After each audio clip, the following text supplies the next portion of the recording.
প্রতিদিন তেল মশলাদার খাবার খেতে খেতে ভালো না লাগলে একবার হলেও এই রেসিপিটা ট্রাই করতে পারেন। শুধুমাত্র সুজি আর ডিম দিয়ে খুবই মজার এবং হেলদি একটা রেসিপি বানানো একদমই সহজ। মাত্র 5 মিনিটে এই নাস্তাটা তৈরি করে নিতে পারবেন। আসসালামু আলাইকুম, কি অবস্থা, কেমন আছেন আপনারা সবাই? আশা করছি যে যার অবস্থানে থেকে ভালো আছেন, সুস্থ আছেন।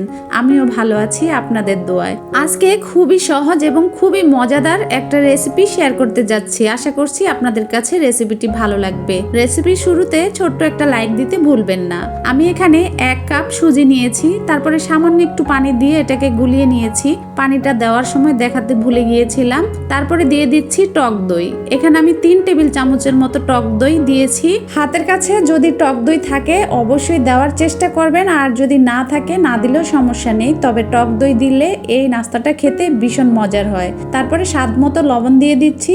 এখন এটাকে খুব ভালোভাবে মিশিয়ে নেব। এখন দিয়ে দিচ্ছি 1 চা চামচ চিনি। যেহেতু আমি এখানে টক দই ব্যবহার করেছি, টক ভাবটাকে ব্যালেন্স করার জন্য 1 চা চামচ চিনি দিলেই হয়ে যাবে।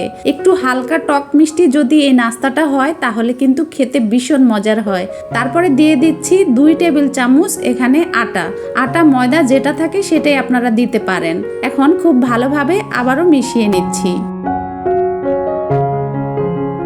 যেহেতু এখানে আটা দিয়েছি আর আটা সুজির সাথে খুব ভালোভাবে এভাবে প্রথমে মিশিয়ে নিতে হবে, যাতে করে আটা দলা পেকে না থাকে। তারপরে এখন দিয়ে দিচ্ছি দুধ। লিকুইড দুধ দিয়ে দিচ্ছি 1 কাপের মতো। যদি দুধটা না দিতে চান সেক্ষেত্রে পানিও দিতে পারেন, তবে দুধটা দেওয়ার চেষ্টা করবেন, তাহলে নাস্তার টেস্ট খুবই ভালো আসবে। এখন খুব ভালোভাবে এটাকে মিশিয়ে নিচ্ছি। আচ্ছা, আপনাদের কাছে এরই মাঝে ছোট্ট একটা রিকোয়েস্ট, একটা লাইক দিয়ে দিবেন। আপনার একটা লাইক পারবে আরো অসংখ্য মানুষের কাছে আমার রেসিপিটি পৌঁছে দিতে, তাই একটা লাইক দিতে ভুলবেন না। এখানে আমি একটা ডিম দিয়ে দিচ্ছি।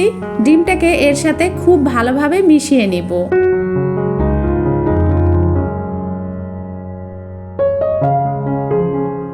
অনেকটা সময় নিয়ে খুব ভালোভাবে ডিমটা এর সাথে মিশিয়ে নিতে হবে, যাতে করে ডিমটা দলা পেকে না থাকে। তারপরে এখন সামান্য 1 চিমটি পরিমাণ আমি কালো গোলমরিচের গুঁড়া দিয়ে দিচ্ছি। এতে করে এর টেস্ট খুবই ভালো আসবে। যদি ডিমের কোনো কাঁচা গন্ধ থাকে সেটাও এই কালো গোলমরিচের গুঁড়াটা দেওয়ার কারণে থাকবে না। এখন আবারও খুব ভালোভাবে মিশিয়ে নিচ্ছি। মেশানোর কাজটা একটু সময় নিয়ে করবেন, তাহলে কিন্তু এই মিশ্রণটা অনেক বেশি সুন্দর হবে।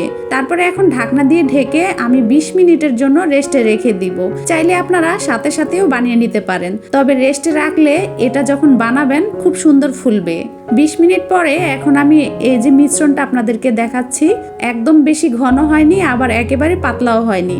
এখন পিঠাগুলো বানিয়ে নিব। আমি চুলায় একটা লোহার কড়াই বসিয়ে দিয়েছি, তারপরে একটু তেল দিয়ে মুছে দিচ্ছি যাতে করে লেগে না যায়। এখন একটা দিয়ে দিব। আপনারা চাইলে এটা পানির ভাপেও বানিয়ে নিতে পারেন, তবে আমার কাছে এভাবে বেশি ভালো লাগে। একটু ক্রিস্পি হয়, এটা খেতে ভীষণ মজার হয়, অনেক সুন্দর ফুলে। আর যদি আপনারা এইভাবে বানাতে না চান সেক্ষেত্রে আপনারা পানির ভাপেও বানিয়ে নিতে পারেন। অনেকেই দেখেছি পানির ভাপে বানিয়ে নিয়েছে, তবে আমার কাছে এমনটাই বেশি ভালো লাগে। আর দেখতেই পাচ্ছেন কত ছিদ্রযুক্ত হয়েছে, মাশাআল্লাহ অনেক সুন্দর হয়েছে। এখন আমি উঠিয়ে নিচ্ছি। আর আপনাদেরকে একটু কাছ থেকে আমি দেখিয়ে দিচ্ছি কতটা সুন্দর হয়েছে। আর এভাবে যদি আপনারা বানিয়ে নেন এই নাস্তাটা খেতে ভীষণ মজার হয়। গরুর মাংস অথবা হাঁসের মাংস দিয়ে এই নাস্তাটা খেতে ভীষণ মজার হয়। সবসময় তো চাউলের গুঁড়া দিয়েই আপনারা এই নাস্তাটা তৈরি করে খেয়েছেন, তবে এইভাবে সুজি দিয়ে একবার তৈরি করে খেয়ে দেখবেন। কথা দিচ্ছি সব সময় এভাবেই এই নাস্তাটা তৈরি করে খাওয়ার ইচ্ছে হবে। আরও একটা আমি দিয়েছি, তারপর ঢাকনা দিয়ে ঢেকে দিয়েছি 1 মিনিটের জন্য। এখন আবারও এটা উঠিয়ে নিচ্ছি। সবগুলো পিঠা আমার অনেক সুন্দর হয়েছে। এভাবে যদি আপনারা বাসায় তৈরি করেন অবশ্যই কমেন্ট করে জানাবেন কেমন হয়েছে। আপনাদের সুন্দর সুন্দর কমেন্টগুলো পড়তে আমার কাছে খুবই ভালো লাগে। আমি আরও উৎসাহিত হই নতুন নতুন রেসিপি আপনাদের মাঝে শেয়ার করার জন্য। এই যে আমি সবগুলো বানিয়ে তারপরে পরিবেশন করে নিয়েছি। আর এখানে আমি চাটনি দিয়ে তারপরে পরিবেশন করে নিয়েছি। চাটনি দিয়েও এই নাস্তাটা খেতে ভীষণ ভালো লাগে। আপনাদের কাছে আমার রেসিপিটি কেমন লেগেছে অবশ্যই জানাবেন। চ্যানেলে নতুন হলে চ্যানেলটি সাবস্ক্রাইব করে পাশে থাকবেন। আর ফ্যামিলি অ্যান্ড ফ্রেন্ডদের মাঝে অবশ্যই রেসিপিটি বেশি বেশি শেয়ার করে দিবেন, যাতে করে তারাও এই হেলদি রেসিপিটা বাসায় তৈরি করতে পারে। আজকে এ পর্যন্ত, সবাই ভালো থাকবেন, সুস্থ থাকবেন। আল্লাহ হাফেজ।